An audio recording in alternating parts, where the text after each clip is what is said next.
It's been nearly a week since their picture-perfect splashdown in the Pacific. Houston Integrity splashdowns. But for the Artemis crew, Commander Reid Wiseman, pilot Victor Glover, and mission specialists Christina, Koch, and Jeremy Hansen, the moon joy they shared with all of us on Earth during their record-setting journey around the far side of the moon is still fresh. Welcome home. It's good to have you. 10 days of being as close as human beings can be. Have you guys gone through withdrawal without being without each other? Yes. Yeah. 100%. That closeness meant working as a single unit on just about every task. There's something about being together that transferred to us back on the ground. You know, that the idea that you're working together to bring something that's bigger than all four of you. That was really important to us. We really wanted this to be about humanity going on this journey with us. And that idea about togetherness, it's just amazing that people resonated with that. And take us they did, documenting their round-trip 700,000-mile flight with some incredible snapshots from that stunning eclipse to close-ups of the massive lunar craters and photos of our own planet that provided a new perspective. The first time I saw the Grand Canyon, I remember thinking, this, no matter what picture I saw, it does not do justice to it. So when you look at the far side of the moon, how do you even describe it?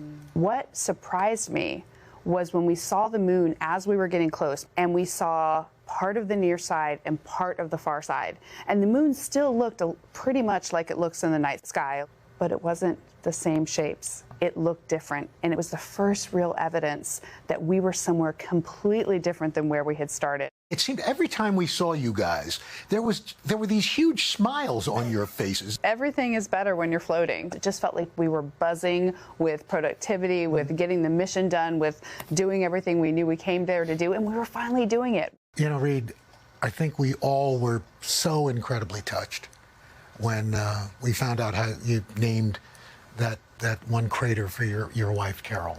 Her name was Carol. The spouse of Reid, the mother of Katie and Ellie. I thought it was the most beautiful thing I'd ever heard in my entire life. Christina, Victor, and Jeremy, they were like, we really think we can actually do this. We've talked to the science team. We think we can name a crater after Carol. And what man on this planet deserves a gift like that, to have your crew be so thoughtful and to do something so caring and so deep and so meaningful. Booster ignition and liftoff. Aside from the spectacular launch, perhaps the most dangerous part of the mission, re-entry. I will say it was just a very intense moment because we had never seen or felt this before. We had the lights turned down just like we did in our spacecraft. So I could tell that we were inside a fireball, but Reid and I had panoramic view. We really did. And the very first thing I thought was, is it supposed to be that big? And it was a lot of fire out there. Those flames, plasma surrounding the capsule as it hurtled back to Earth at speeds near 25,000 miles per hour before two sets of parachutes brought them to a gentle touchdown in the water. That was when the unfettered joy began for me, and people ask us if we're excited, and, you know, they know I'm kind of the curmudgeon that's like, no, I'm focused. But I think at some point I reached over and said, hey, guess what? Now I'm excited. I remember that.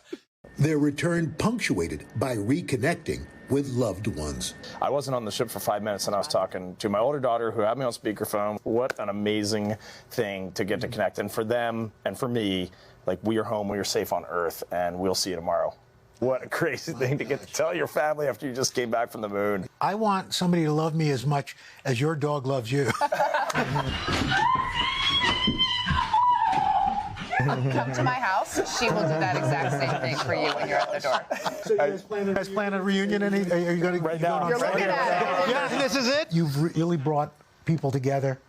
You've meant so much. You guys are not just astronauts.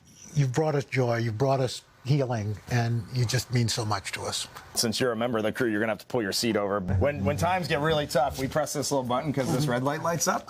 So we just all put our hands in, and we're gonna say 3, 2, and 1 integrity. So 3, 2, 1 integrity. Oh my God. They're superheroes. Al, you're so part cool. of that crew. I should point out that the reason you did that interview is because they did ask for Al Roker to come and do the interview. So we're so happy to see that. And the other thing is you not only got to meet them, but you got to meet their families. Yeah, you know, they really are a special group, this family of all these astronauts and of NASA itself, because they talk about not just their family supporting them, but the wider family of NASA. Over 100,000 hands touched this capsule and its launch vehicle, and they know that they could not do this without their family. From Reid's 2 daughters, Victor's 4 kids, Christina, and of course Jeremy, all their families, give them that support so that they can be up there and take us to the next level for moon exploration, guys. And Uncle Al, real quick, one more thing. We heard they bestowed an honor asking you to sign an Artemis hatch. Is that true? Yeah, it's just off here to my left. My buddy Tom Costello signed it as well, and so I got to sign it. The NASA administrator Jared Isaacman signed it, so I'm in pretty good company getting a chance to do this. And guys, one other thing, Christina Koch told me that when they were waiting for the Navy swimmers to come up, she had some contraband M&Ms in her flight suit, and so they were passing out M&Ms, eating them while they were waiting for the hatch to get popped. I love it. That's great. Love it. I loved it all. I love to see the chemistry with Al and those 4. It was beautiful to see. Hey, thanks for watching. And don't forget, you can catch the Today Show every morning on NBC or take Today when you're on the go. Just follow the Today podcast on Apple Podcasts, Spotify, or wherever you listen.